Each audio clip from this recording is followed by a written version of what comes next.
Hello, everyone. Welcome to the 700 Club. The Trump administration is firing back at reports that U.S. strikes on Iran's nuclear facilities did little damage.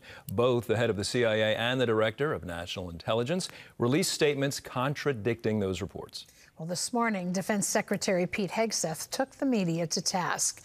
CBN Middle East correspondent Julie Stahl has that story.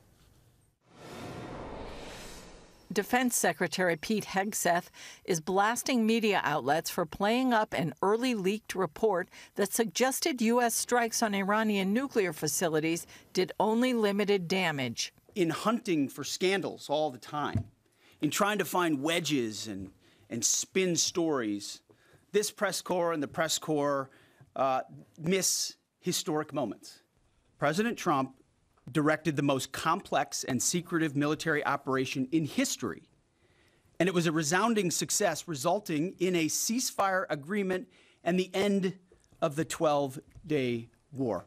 Last night, CIA Director John Ratcliffe and Director of National Intelligence Tulsi Gabbard released statements that intelligence indicates that the strikes did severe damage to the nuclear sites. CIA continues to collect additional reliably sourced information to keep appropriate decision makers fully informed. Those that understand, those that see, those that do proper assessments recognize that what the United States military did was historic. Speaking at the NATO summit in the Netherlands Wednesday, President Trump challenged reports that the Iranians may have carted off large amounts of enriched uranium before the U.S. bombed the Fordo facility. We've collected additional intelligence. We've also spoken to people who have seen the site, and the site is obliterated. And we think everything nuclear is down there. They didn't take it out. Trump announced U.S. officials will meet with the Iranians next week, though he no longer believes a nuclear agreement is necessary. Trump's Special Mideast Envoy Steve Witkoff says Iran must give up any plans to ever again enrich uranium and weaponize it. He also announced the Abraham Accords will soon expand, with surprising nations expected to join and make peace with Israel. We're hoping for normalization across an array of countries that maybe people would have never contemplated would come in. Meanwhile, Trump is turning his sights from Iran to Israeli prosecutors who are trying Prime Minister Benjamin Netanyahu, calling it a witch hunt. Trump posted that Netanyahu has fought harder than anyone to protect Israel, and he deserves much better than this, and so does the state of Israel. Bibi Netanyahu's trial should be canceled immediately. CBN News spoke with Israelis in Beersheba at the site of Tuesday's missile strike. Police spokesman Dean Elsden says Israelis are resilient. We're not a scared nation, and the second thing I wanted to tell you is to thank you for your support and all your viewers' support. Israeli Christian Arab Yosef Haddad thanked President Trump profusely for backing Israel and entering the war. And he had a message. Finish the job.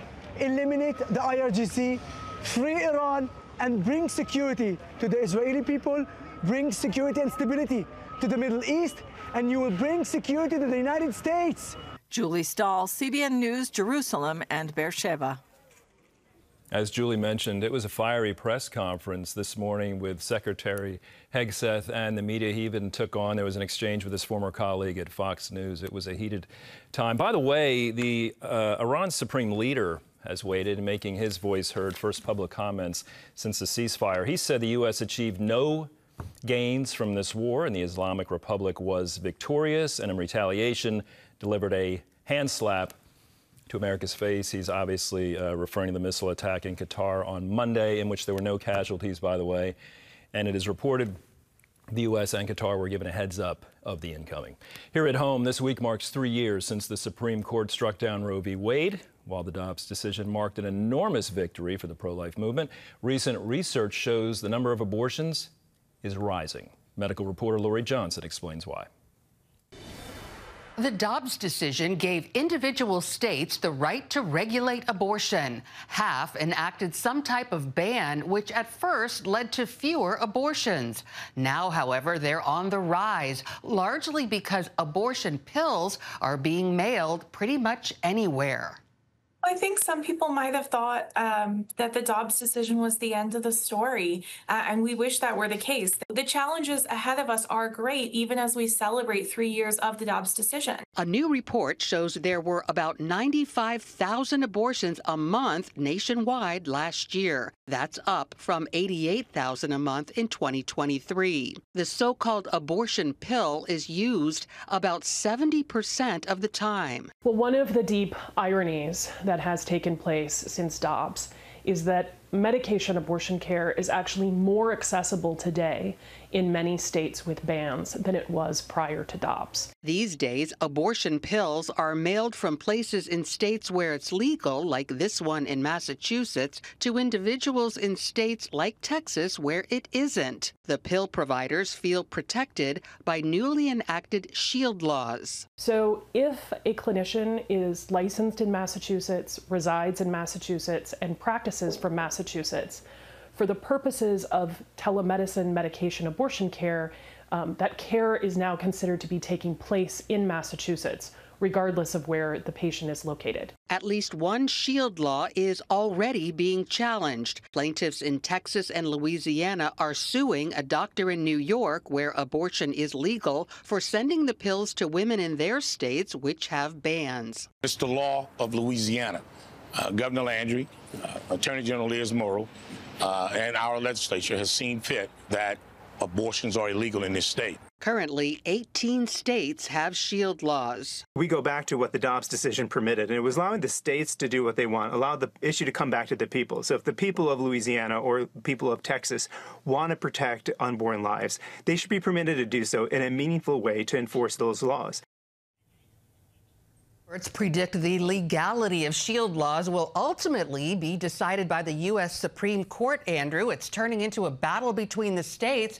You have some saying our doctors should be able to prescribe abortion pills to people in other states where there are bans. And then you have those states saying, no, doctors in other states should obey our laws when prescribing to our citizens. Lori, you talked about the pills. How easy is it to get abortion pills in the mail? Very easy and very fast. It's usually done completely online.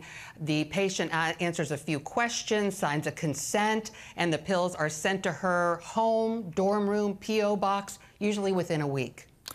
Wow. All right, let's talk about the dangers. It's something we're not really hearing being reported on. How dangerous is it to have an abortion in this manner? With these abortion pills, well, new research shows 11% of women who take these abortion pills do experience serious health complications.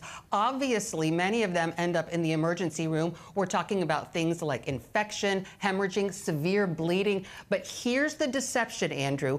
Abortion proponents are making it very clear to women who take these abortion pills that if you go to the ER, you do not have to tell the doctor you took an abortion pill. You can say you're having a miscarriage and no one will know the difference. So what's happening is these doctors are coding, they're putting in the insurance claims and on their records that these patients are having miscarriages when in fact they're suffering from botched abortions. All right, let's talk about President Trump. He's got the big, beautiful bill. It's still making its way through Congress. Why are pro-life advocates watching this so closely?